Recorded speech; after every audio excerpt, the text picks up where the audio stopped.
The rush is on to get to the ferries. Once inside the terminal, people wait. Look familiar? This isn't Borden or Cape Tormentine, though. It's Denmark. And Danes, like Maritimers, have mixed feelings about waiting. Well, I think it's boring. No, that's a part of our culture, waiting for ferries.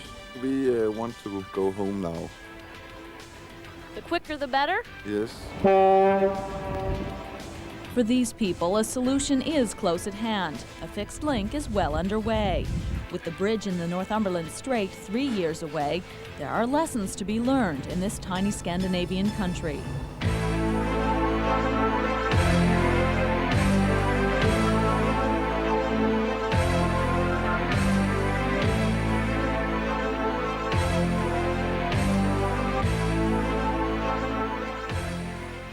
For now, at least, Denmark is a country physically divided, split in two by the Great Belt, an 18-kilometer-wide channel linking the North Sea and the Baltic Sea. To the east, the island of Zealand. To the west, Funen. In the middle, a tiny historic island called Sproy. Already, a 6.6-kilometer bridge spans the west side. All but the finishing touches are done here.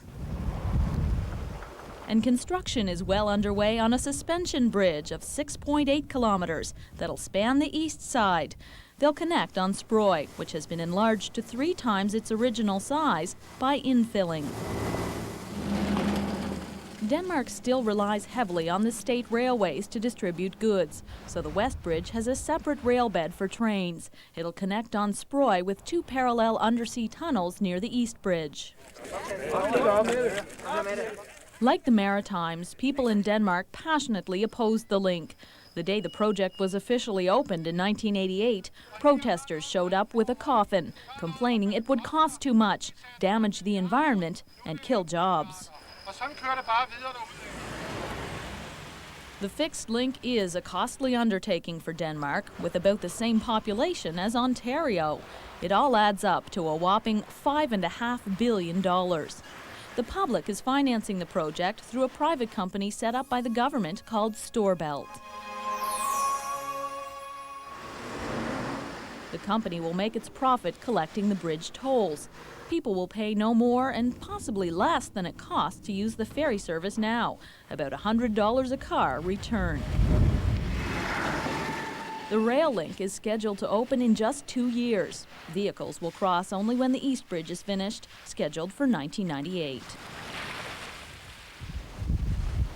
The whole link will replace an extensive state-run ferry service. It makes 60,000 crossings every year. The West Bridge is Europe's longest combined road and railway bridge. Its design is very similar to the bridge being built from PEI to New Brunswick. Our bridge will look a lot like this one, with a few minor differences. At just 25 meters above the Great Belt, this bridge is not as tall as the one being built by Strait Crossing Joint Venture, which will be 60 meters at its highest point to let ships through. Here, the East Bridge on the other side will allow for navigation. There's no ice in the Great Belt, at least not this year. Ice only gets bad every 5 years or so. And by Danish standards, that means ice a meter thick. In the Northumberland Strait, ferries face ice up to 3 meters thick almost every year. So it was only the outer layer. Professor Niels Gimsing is one of the world's leading experts on bridge building. He's a consultant to Storebælt on the project, and he says ice in the Northumberland Strait should pose no problem. What do you think the possibilities are of ice damage to the bridge? Well, if the bridge is designed to withstand the ice and you have good statistics on the thickness of the ice that you can expect there, I wouldn't expect any special problems. The bridge can certainly be designed to cope with ice, even with a thickness of 3 meters. In fact, Gimsing says the bridge will have to close only 1 hour a year because of bad weather. That's less than the Danish ferries, which are forced to close about 6 hours a year. One of the most dramatic sights in the Northumberland Strait come spring 1995 will be this crane at work. The Danes have named it Svanen, or Swan, and right now it's sitting idle here at the former fabrication yard site at Lindholm. These pontoons are the size of a football field, and the crane is 60 meters high, but it needs to be even taller and stronger for its PEI job. Looking at the cameraman's view from the top of the Swan, it's hard to believe this ship could get much taller, but a refit this summer will add 30 meters. The Swan's been sold to Strait Crossing Joint Venture for about $25 million. The giant crane has worked here in Denmark for the past 2.5 years, carrying huge bridge components, some weighing 7,000 tons, and placing them with great precision within millimeters. So is this a good job working on the Swan? Yeah. Engineer Karsten Simonsen is on Strait Crossing Joint Venture's payroll, maintaining the Swan while it waits for refit. He says the weather can make the crane's work tricky. So on a day like this, if it was this windy out, could we go out? Yeah. No There was problem. No problem. No problem. And the water's choppy? No problem? No problem. Okay, so how many days would you say altogether in people waiting have you lost to bad weather? It's quite difficult to say because lost in total, because sometimes you could go out and it starts blowing, and then you have to lay standby out there in positioning and waiting that you can move in and place the bridge element. But maybe 3-4 days or something, and on the whole project it have been nothing nearly, so it's nothing to talk about. We've only got 3 seasons on the water with this crane to get the whole bridge done. Yeah. Think that's going to be enough? Yeah. No problem. With the right people on, then it's no problem. With the right people. Yeah. Exactly. People have to be highly trained to work on this? Yeah, for sure. What sort of training? Yeah, I think they have to be familiar with all the things because it's a special tool, it's a special vessel, and they have to be quite familiar with the whole system. Otherwise, it's dangerous and it takes too long time. But there's always danger. Building projects this size do have human costs. 5 construction workers have been killed here, most of them in falls. Professor Gimsing says death and injury are to be expected. If you have a job where you can say now the number of hours worked on this project would give a certain number of people that would die, and you suddenly say this is 3 or 4 times, then there's definitely something wrong about that project compared to other projects. But you think 5 is normal? I think that the size taken into account, that is unfortunately about the number you would expect. Safety is also a concern to bridge users. In 1940, look what wind did to this bridge in Tacoma, Washington. Could winds be too blustery on some days to drive across the Northumberland Strait? Bridge builders say no. Small-scale models of both Danish bridges were put through wind tunnel tests. Scientists concluded even twice hurricane-force winds would not damage the bridge. Back in Canada, in a wind tunnel at the University of Western Ontario, engineers are exposing the Strait Crossing Bridge to wind turbulence tests. So far, tests indicate the high sides of the bridge will deflect wind. Scientists say it would take a 160-kilometer-an-hour wind to make a high-sided truck unstable. That speed is only seen in the Northumberland Strait every 50 years or so. But there's one key factor that wind specialists like Dr. Alan Davenport are still working on. The joint pressure of ice and wind, and the effect of the wind on the ice creates some very important loads for the pier, and they will be looked at in detail. Another major concern to islanders and Danes alike is the very real possibility of ships running into the bridge.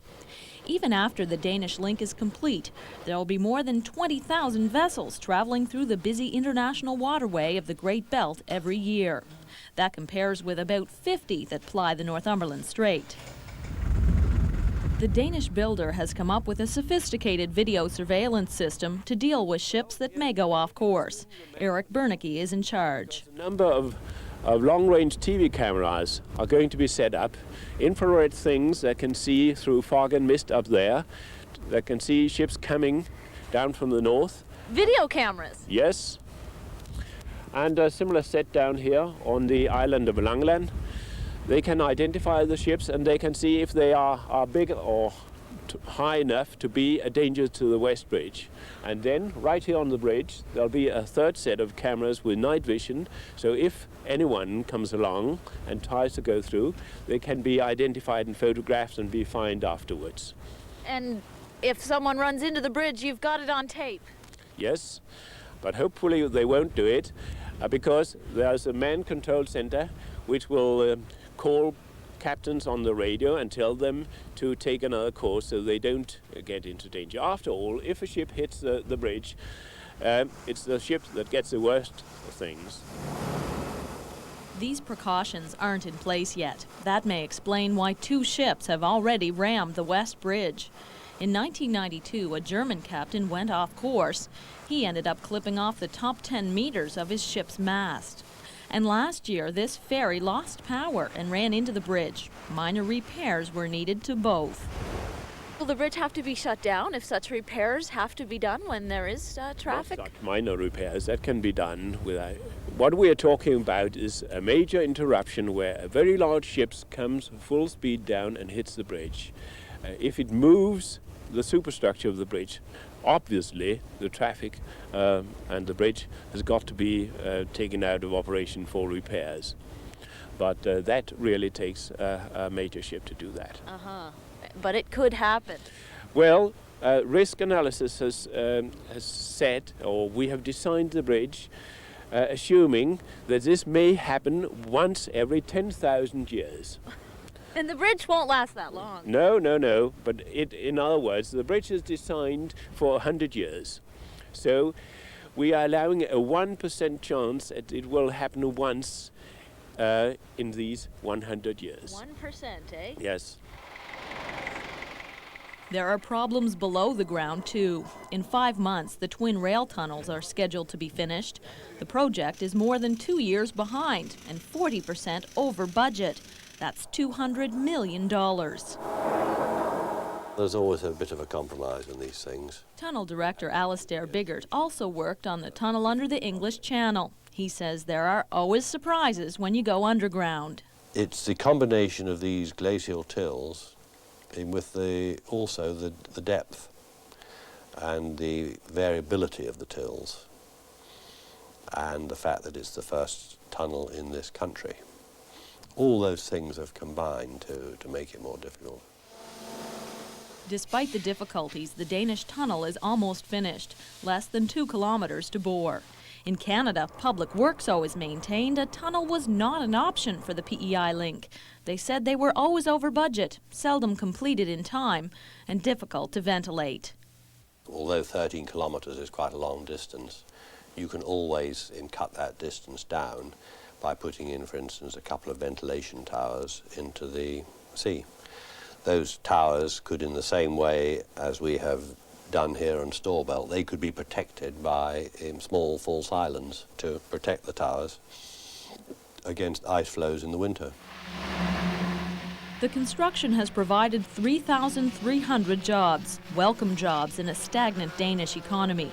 90% of the work was done by Danes. But it'll force nearly 2,000 ferry workers out of their jobs, and the communities they lived in will suffer. Even though people in Denmark seem to be getting used to the idea of a fixed link, opinions are still mixed. Frank, I think it's to use too much money. I think we should use something else in Denmark. I think it's nicer to take the boat. I don't think that everything has to go so fast that you have to drive over with the bridge. I like the bridge, yes. You like it? Yes, we look forward to see it ready, yes. Why? Because I think it's a great, marvelous building. Danish people are a nation of sailors. They have always been used to the waters and used to sail. And therefore I don't think we need it. It's I don't know the word in English, it's a prestige project for politicians. In 4 years' time, this parking compound in this ferry terminal in eastern Denmark will be empty. Then will begin a great social and economic experiment for this little country. Will the economic payoffs of a bridge be worth the risks? We'll explore those questions tomorrow on Lessons from Denmark. I'm Sarah Fraser in Korsør.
The town of Korsør in East Denmark. Founded in medieval times, it's steeped in history, and right now embroiled in conflict.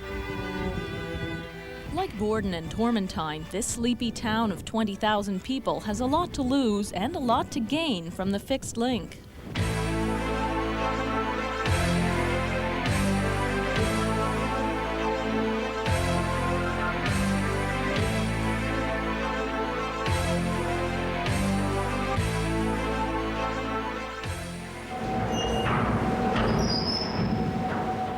When the last ferry sails in 4 years, so too will go 2,000 ferry workers. Most of them live and pay taxes in Korsør. About 70 people here in this house. Per Madsen is the town's planning director. He says the town has done studies that project unemployment of 25% when the ferry workers leave if the state government doesn't step in. If you have 25% unemployment in Korsør, it's very expensive for the rest of society. The tax rate increase, and people who worked and pay will move away from Korsør. They will move to other parts of Denmark where it's much cheaper. So have you signed an agreement with the government, or are you just counting on them? They decided, the parties behind the big project, the Great Belt project, have decided in '86 to help Korsør. In the solution or the agreement, they said they have write down that it is an obligation for the government to help Korsør. So it is written down, but there is no amount of jobs on or time schedule for new jobs in Korsør. We have to fight all the time and to knock at the government's door and said, you promise in '86, and we have done it for the last 5-6 years. We thought they will give us the job, but we have to fight for them. The government has fulfilled part of its promise. It moved a naval base from Copenhagen to Korsør. 1,100 jobs moved with it. But the town says it wants the government to replace all 2,000 jobs it'll lose. If that doesn't happen, people will escape from Korsør. People will leave? Yes. That doesn't sound very good. No. Because it's cheaper to stay in other parts in Denmark. And if we raise the tax, people escape to Fyn, Zealand. And then we lose more money and it will go down for Korsør. Across the waters of the Great Belt, things have been on the upside for the town of Nyborg. Businesses like taverns were busy while the West Bridge was being built. You have a lot of memories here. Oh yes, and they still send Christmas cards and so on. They send you Christmas Oh cards? yes, we have a lot of Christmas cards. These are construction workers? All of them. Tavern owner John Weed served hundreds of new customers over the last 3 years. Dutch people, Norwegian people, Swedish people, one Canadian, and some American people. And you got to know them all? Not with the names, but some of them we call the one with the 4 beers and one with the red nose or something like that. We have different names to them, but it was a good business for 3 years.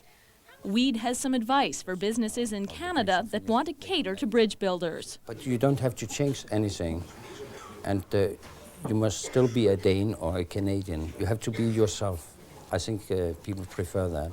You don't think businesses should go out of their way to attract these people? No, no. You don't have to change anything, not the food, not the menu, not another kind of beer. You have to be yourself because most of the people are coming as a guest, so they have to change.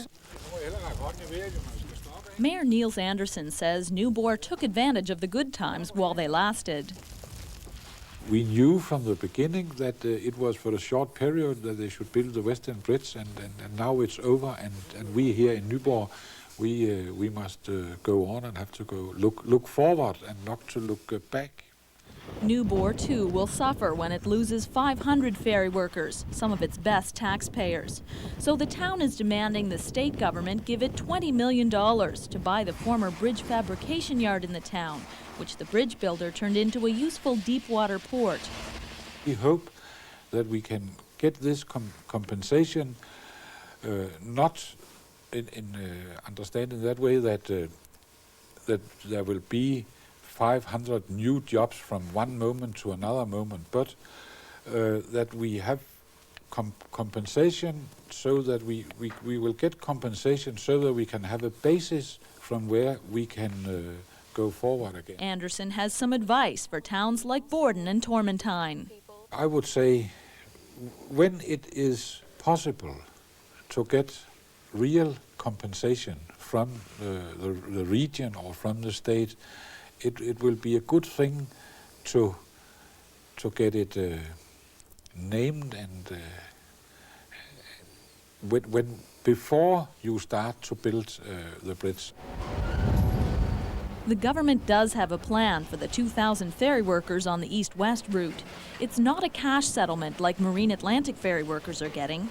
This is the deal: early retirement for those 58 or over, or jobs on one of the government's 10 other ferry routes. Did you ever know that you're 37-year-old Torben Jensen isn't keen on the deal. He's worked the east-west run for 4 years now. He and his wife like it here in Korsør, and they don't want to move. Vi er ikke interesseret i sådan set at flytte. We like to stay here, we like living here, we like our neighbors, we like the surroundings. So of course we're not pleased to, let's say, tear out the roots and move somewhere else. But if we have to, of course we will consider it very careful, and it probably will end that we have to do it. The Jensens bought this house 3 years ago. If they sell in 3 years, when many other ferry workers are pulling out, their house will be worth less than when they bought it, $120,000 less. If we have to sell at the time when the ferry line closes, and that means a loss of money for me, and that's why I'm not glad of moving out of here, because I'm not glad of losing money. Could this be an opportunity for them to try to cut back on staff in hard times? Yes. They will have to cut staff, because today we are, in brackets, too high on the staff side. The income compared to the cost of sailing the ferries is not at the best side because the costs and the income don't compare. The costs are much higher than the income, and we can't raise the ticket prices, and the ticket prices is the only place that we can get our income. One business that's flourished, as it likely will in the Maritimes, is security for the construction companies. Those are the concrete pieces which is being taken, offloaded here and taken to the tunnel construction. Dennis Christensen is one of 25 new people hired by the IKE security company in Korsør. I think the big chief was thinking that, all right, now is the chance. If I can help to employ some other people. Idea was, and the area was booming, and the demand was there, so he grabbed the chance, and he got it. And now you have a good job. Yeah. Are you worried about what's going to happen when it ends? No. Why not? Because the social security system in Denmark is, the people, our people, we don't think that much of what happens tomorrow. Because the social security net, which we are having, is a very strong one. A footnote, the extra guards seem to be needed. The day we did this interview, guards arrested 3 workers stealing tools. One sector that can't wait for the bridge to be finished is Denmark's massive food processing industry. Nyborg Lindfrost is a frozen food company that distributes to 1,400 Danish supermarkets. Company president Jens Kronberg says he's already been able to attract new international business because of the link. Well, you see, our company is placed right in the middle of Denmark. But until now, we have to cross the water with ferries. And the ferries takes about 1 hour, 1.5 hours to cross the sea. After we are having the bridge, we could be able to cross the water in 10-15 minutes. This will reduce our transportation time to Copenhagen a lot. So we will now be able to reach Copenhagen in about 1 hour and 15 minutes. Why is that so important to your bottom line? Well, this is a way of attracting new customers to our business here. We are a company, a logistic company, distributing frozen foods, and speed is a very important factor. It's true that people will travel to see a fixed link being built. More than 600,000 people have come to see the Great Belt project in the past 5 years. The bridge builders own this exhibition center near Korsør, for which they charge admission. The PEI government says it plans a world-class exhibition center and transportation museum for Borden too. The advice from Denmark is, make it as interesting as possible. That's the real thing. You can touch it and so. That's. I think it's important when you're coming to into the exhibition, you have the aha effect. You are coming through the door, and then you are saying, "Ah." And then it's important too that you are telling the people what's this about. That's been one of the big questions in Prince Edward Island. Will the bridge actually be a tourist attraction? Will people come to look at it? What do you think? A bridge itself will sell nothing. But all the action you are doing around it will sell a lot. If you hype it, they will come. Yes. Hej. Velkommen til. This little hotel in Korsør got its start 2 years ago from tourists coming to see the bridge. Of course, tourists coming to see the bridge, and like you're going to see the bridge, and of course we have the benefits of this, and like we have a lot of people. One of the other way they have something to do with the bridge, but it isn't bridge workers as we had before. So of course we have some kind of benefit. Many Danes see the Great Belt Link as an opportunity for their country to better itself economically. But as we've seen, there's still a great deal of worry and uncertainty over the future. People's lives are being turned upside down here, and no one can say for sure what's going to happen in the future. And there's still a great deal of concern over the environment. We'll explore the environmental questions tomorrow on Lessons from Denmark. I'm Sarah Fraser in Korsør.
The Great Belt Link in Denmark adds up to being the longest combined road and rail link in the world.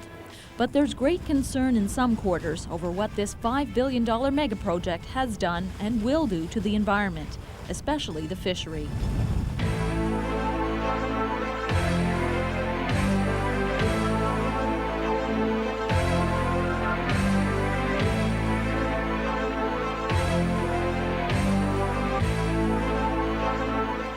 One of the greatest concerns here has been the flow of oxygen-rich salt water from the North Sea into the mostly freshwater Baltic Sea. It's a delicate balance, critical to fish and plant life in the Great Belt.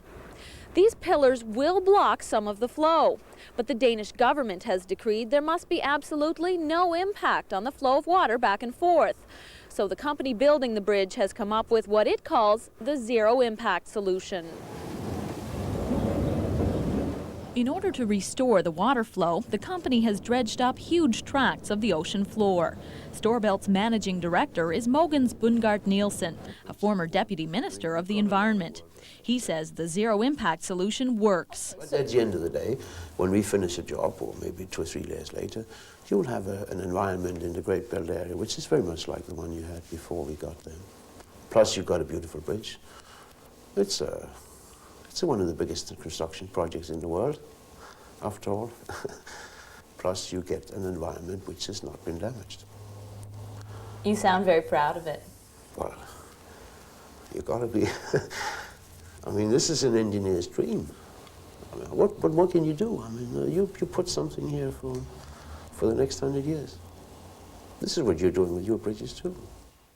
The job of measuring the flow of water around the bridge is done here at the Danish Hydraulic Institute outside Copenhagen. The company is independent of government and makes most of its money as a consultant for industry. Oh, we have worked on this project since 1987, and now we are in the final end of it. So we're going. Jacob Steenmoller is the head of the Hydraulic Institute's environmental division. The institute has lowered 100 sensors into the water around the bridge to monitor its oxygen, salinity, currents, and temperature. There will be similar, although less extensive monitoring in the Northumberland Strait. In Denmark, the information is transmitted back to a computer model to let engineers there know if the zero solution is working. The builders say the computer model calculates the flow and the blocking. This shows the water flow before the link was built, and this, their calculation afterwards, when the seabed's been deepened. And you can see the effect, the reduction in flow is now the red part. But there is still some reduction in flow there. Yes. That's not zero. That's not zero, and that's what we have left in the structure that is actually being built. This is the situation as it is today. if compensation dredging is not performed, if we do not make compensation dredging. But obviously you cannot have around 100 huge bridge piers in the water and some landfilling without having some effect, and that's what you see here. But some environmentalists say this method of monitoring the effects of the bridge doesn't work.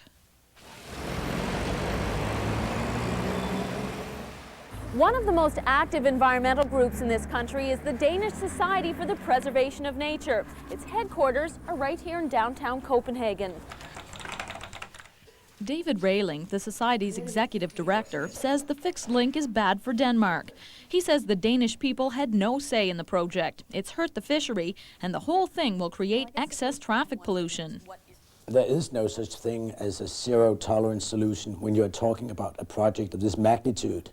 You can try to the best of your ability to minimize the effects, but experts only do and can do what you pay them to do, and they cannot create a computer model that, when it's only two-dimensional, can take into account also what's in the third dimension and the effects of air pressure and changing winds plus different temperatures. So is there a computer model you feel that would work? I think we should be somewhat humble in our attitude towards computer models. They can be a very helpful tool, but once politicians start soothing their electorate by saying the computer model has said it's okay, then you have serious reasons to worry. The Hydraulic Institute defends the computer modeling, a technology it developed. So you're convinced that what some environmentalists are saying is wrong, that there won't be harm to the environment, to the fishery, because of construction? I'm convinced that when we have carried out this compensation dredging, there will be no effect on the fisheries of the Baltic Sea. The bridge will have no effect on the salinity balance. It will have no effect on the marine life of the Baltic Sea. But it is a very huge, large structure, so there will be some local effects. There are hundreds of fishermen in the Great Belt who can attest to what Moeller calls local effects. Fishing for half a month or... As in the Northumberland Strait, the Danish builders are compensating fishermen to stay out of the construction areas around the bridge. In Denmark, about 50 fishermen in ports closest to the bridge have received more than $600,000 in the past 5 years. Torben Olsen chairs the local fishing union. Yeah, do you think overall that the company has treated you fairly, fishermen fairly? Who get enough? But personally, I think we have got what we has to have. It was fair enough. What you're due. Yeah, what you're due. But of course, we are not finished the last compensation agreement of what we permanently has lost of fishing grounds. As for that permanent damage, the company says there's no money unless fishermen can prove it. How do you prove that you've lost fishing grounds unless you can see it? Like sometimes with the dredging, you would be able to see the muck in the water and you could prove that. What if there's no muck in the water but you have a feeling that the fishing is gone for a reason? We have in Denmark a very fine statistic material of what has been landing in the years. So we make an agreement that we compare us to areas close to us and their movements year for year. We compare to how we were moving in landings. The trends. Yeah, simple. Environmentalists say Storebælt has been careless. In 1991, the company dumped about 3.5 million cubic meters of clay into the water to make the island for one of the East Bridge's anchor blocks. Fine dirt particles filled the water for days and settled on the bottom. Fishermen say that ruined fishing in the area for 2 or 3 years. How do you know for sure that it was that spill that was the problem?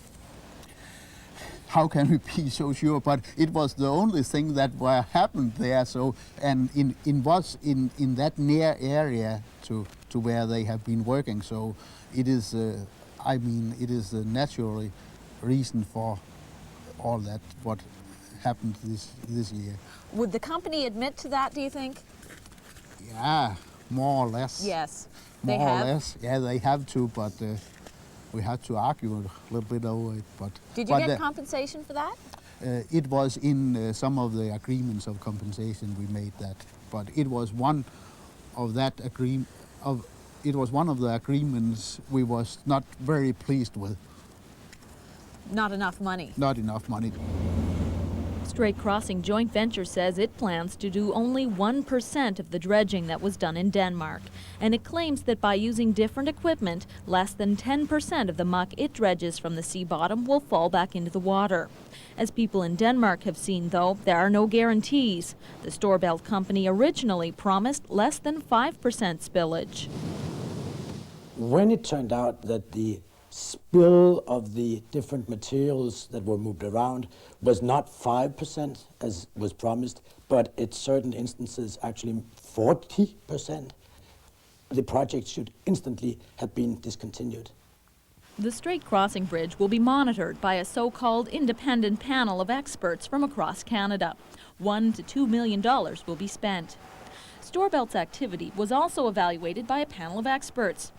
Critics complain the panel was given only the information that Storebælt wanted it to have, and it wasn't given enough time. The environmental organizations in Denmark have regarded the international panel of experts as a smokescreen for a decision that was already made. No serious change in the project was a result of what the international expert panel said, and no serious change could have taken place because that was not the idea. The idea was just to have a group of dignified experts applaud and say everything is basically okay. The head of the company argues time is money. We know we've been criticized for not giving them enough time. But then again, if you ask scientists, I mean, they tend to, well, they always want more time. I mean, if they find a solution on this, there's undoubtedly there'll be as many problems, new problems raised, and they want to solve those too. So we believe that with the panel, we struck, which was a feasible balance between what one could call the desire for scientists to do a neat job, and the pressure that we are underneath, that we are subjected to. I mean, we are a heavy borrower. We are borrowing 5 billion Danish kroner each year. So it's a lot of production that goes through this company, which means that if we are delayed too much, we lose an awful lot of money. In Prince Edward Island, some people have suggested the bridge piers could actually attract fish. I don't think it will be so well, but of course there are some effects of that, but I don't think it will be better because of the bridge, but I don't think it will be worse when they have finished the project and they are gone about 2, 3, 4, 5 years. It will be very natural all over. So overall, you're not unhappy with the project? No, I think when it is finished and the people who has been fishing on that time will not have a very great effect of it. Do you have any advice for fishermen in Prince Edward Island who are very worried about the effects of a bridge like the West Bridge on their fishery? It's a very valuable fishery. Of course, they had to be looking that all things is to be done so it don't harm the nature more than absolutely necessary. People in Borden and Tormentine will soon be living next to a huge concrete fabrication yard. The yard for Denmark's West Bridge was built right next to a tightly packed residential area of Nyborg. Bright lights and noise kept people awake day and night as the enormous sections for the West Bridge were cast, then floated out to be placed. When the fish left the area, so did dozens of swans that used to feed on them. And did you know that site was coming in? No, I didn't. When you bought the house? No. Would you have moved here? Maybe not. I don't know. Flemming Rasmussen can tell you living in the site's backyard was no picnic, especially when the yard was being set up and again when it was being torn down. A few persons who had problems with tiles falling down in the kitchen, which was then afterwards repaired, of course. And the irritation of feeling that your house is jumping. Your house is jumping? You feel it like that. Why were houses Vibrating. When they were doing the pile driving, that would be like somebody coming on the house with a hammer all the time. Well, it was annoying at times, but they were responsive to the problems most of the time, more in the beginning than at the end. Towards the end, his sister, Mona Holmberg, got a surprise one afternoon in her backyard, just a few houses away. When the company was dismantling the yard, rocks rained down on her and her neighbors when the company was setting off explosions. One blast caused minor damage to roofs. Did you think that you should get some sort of compensation for the bother of things like that? No, we were told from the start that we wouldn't get anything. This is the state building and you won't get any compensation. So, what do you think of that? Well, that's common in Denmark, that you don't get anything. So, I didn't expect anything. But is it right, all the same? I don't know how to find out how much to pay for that. How much value is our nature, how much value is our night sleep, I don't know. But you can get used to a lot of things. And now, when it's over, it's over. The company paid for the repairs to the roofs. Her brother, meanwhile, formed a citizens committee to deal with the company. He advises maritimers who live near the fabrication yards to stick up for themselves. I would say it would be very important on an early stage to have a good contact with the company, with the authorities around there, to form a citizen group to make this cooperation work well. Because I suppose your situation is exactly the same as here. The bridge is decided. There's no use of going against that, but try to get the neighborship as good as possible. It'll take 4 more years before the East Bridge is finished and Danes have full use of the new transportation system across the Great Belt. Environmentalists worry that's 4 more years of environmental risk. But the project is well advanced now. There's no turning back. As far as we human beings are concerned, there definitely has been a loss of values in the Great Belt area.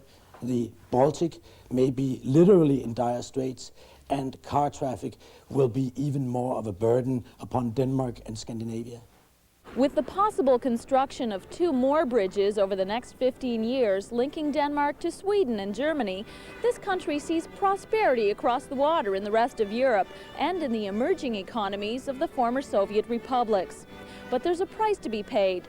Historians will record what happened. Scientists will argue over whether it was worth it. I'm Sarah Fraser in Copenhagen, Denmark.